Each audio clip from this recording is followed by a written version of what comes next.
The woke world has a new enemy, and that is the one and only Sylvester Stallone. We're going to see the courageous stand the celebrity icon is taking and why it has woke Hollywood absolutely panicked.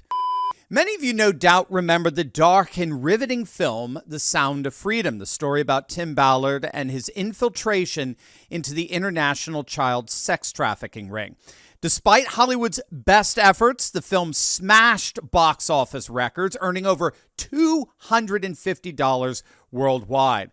Well, now that team that brought you The Sound of Freedom has a new movie out that's every bit as riveting. It's called City of Dreams. It comes to theaters in just a few days on August 30th, and it's a harrowing tale about a child who is trafficked and sold into slavery. And like The Sound of Freedom, this riveting and controversial film has new champions rising up to its defense, especially this one.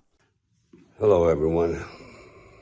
I've been making films for a long time, and every now and then you come across a film that is actually truly important, not just entertaining, but can change your entire outlook on life. This is one of them. Please, watch it and open up your heart.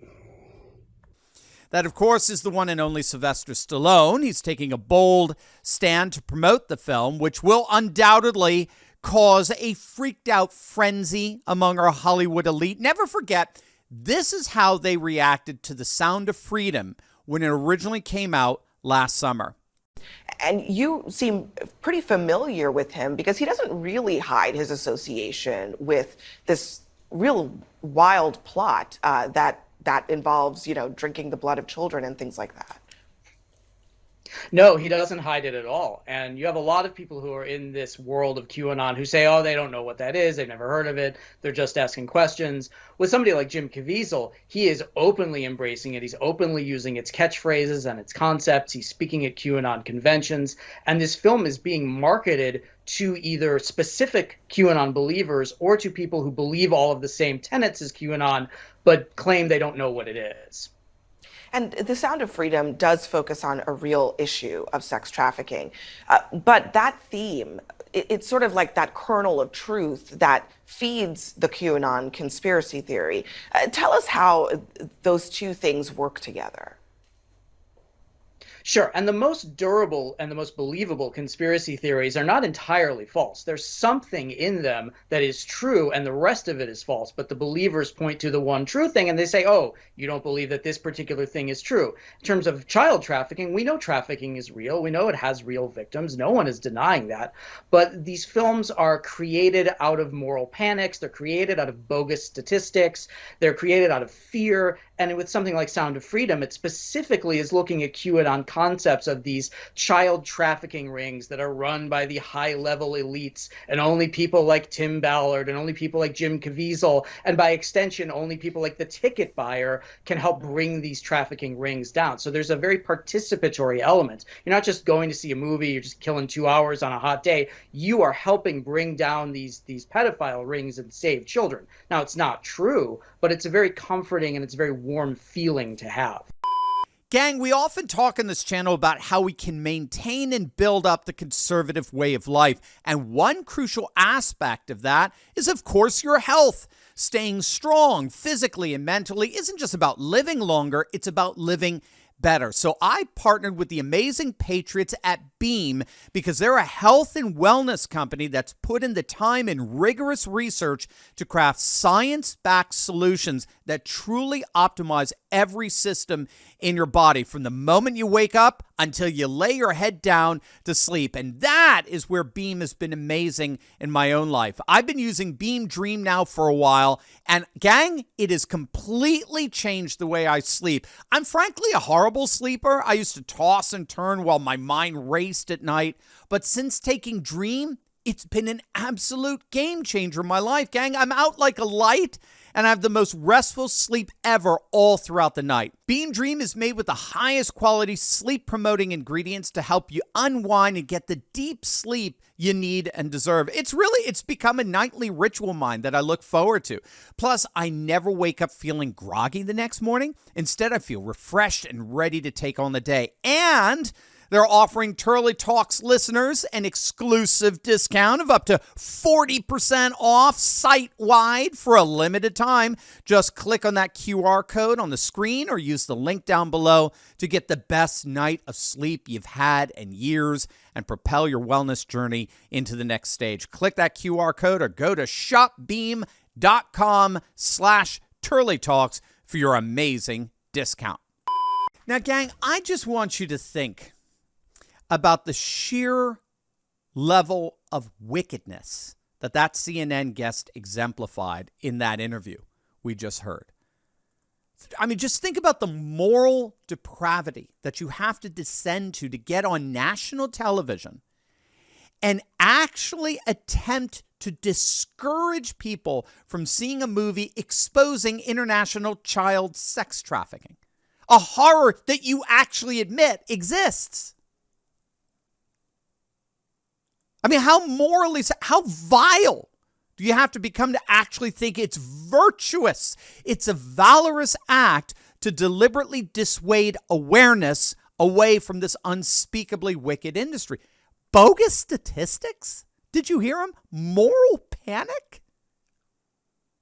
CNN, the most distrusted name in fake news, CNN last summer deliberately attempted to deter what's left of their rapidly dwindling audience from seeing a movie that exposes modern day slavery. And they want you to think they're being virtuous in doing it by slandering it and stigmatizing it in political terms. QAnon. Now, keep in mind, this is the same network that told us that Trump colluded with Russia to steal the 2016 election, that Jussie Smollett was the victim of a race crime, that Brett Kavanaugh was a rapist, that the COVID lab leak was nothing but a conspiracy theory, that border agents on horseback ran around whipping migrants, that the Covington Catholic school kids were cruel, racist tribalists, that Trump built cages for migrant kids, and of course the piece de resistance, that Hunter Biden laptop, it was nothing more than Russian disinformation. That network that actually reported everything I just said as fact, that network actually reported that the Sound of Freedom was nothing more than a bunch of QAnon conspiracy theories. Now, of course, the beauty in all of that was that literally no one listened to them, and the Sound of Freedom went on to smash box office records, and I'm sure this new film, City of Dreams, will do comparably as well. Now, for his part, if you don't know, Sylvester Stallone, he's the real deal, and he's always been. Check out this interview from 1977 on what inspired him to create the Rocky character. You've written several scripts before, but was there any special reason for you to write this one, to write Rocky? Well, I felt at the time that cinema, at least the movies I had been seeing, were at an all-time low.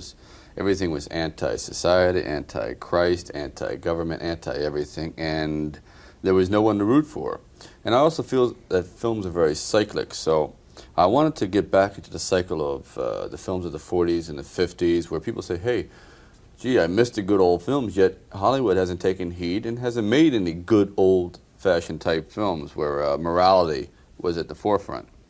So I took the opportunity to write this particular film, of course, being somewhat selfish because I had myself in mind for it, but that was the main motivation. So as you can see, this is a fellow who from the very beginning has been animated by a love of faith, family, and freedom. His career began literally as a celebration of the moral and heroic traditions that have undergirded our nation for the last few centuries. And what's so interesting there is he saw those traditions denigrated and repudiated by Hollywood. And he recognizes that that denigration was alienating tens of thousands of people who love faith, family, and freedom, and who were longing for a movie celebrating those timeless values. And here we are more than 30 years later, and he still remains fixated on those values. If you really go back to the first Rocky, people don't realize the first shot is this shot of Christ, and it comes down over the beams of the church. It says resurrection, then it goes to Rocky being pummeled. And what I was trying to say is this man has been chosen for a journey. He's at the lowest strata of society, and we're watching him eventually find Christian ideals, that he finds love. He starts to bring people together. All these, what I would call society's outcasts, and they all come together for one unified family spirit, and that's how they triumph. Alone, they're not very, very strong. Together, they're invincible. Well, how about this last one? I mean, Rocky. Well, the last one. Yeah, go ahead. Well, the last one exactly is now, after he has all this family core values, his wife has died. So now the wool has been, the rug has been pulled out from under him. He's at his lowest depths. He goes, how can this be? And it's about pulling yourself up from the doldrums of society and of depression and clawing your way back up, finding the light, finding the spirit, moving on. He surrounds himself with old friends, even ex-fighters that read scripture, and then when he goes into the ring, he goes in with a sense of kind of like he's doing God's work. He really is on a mission. So that's Sylvester Stallone. He really is a national icon, and as it turns out, a stalwart defender of what is good as well.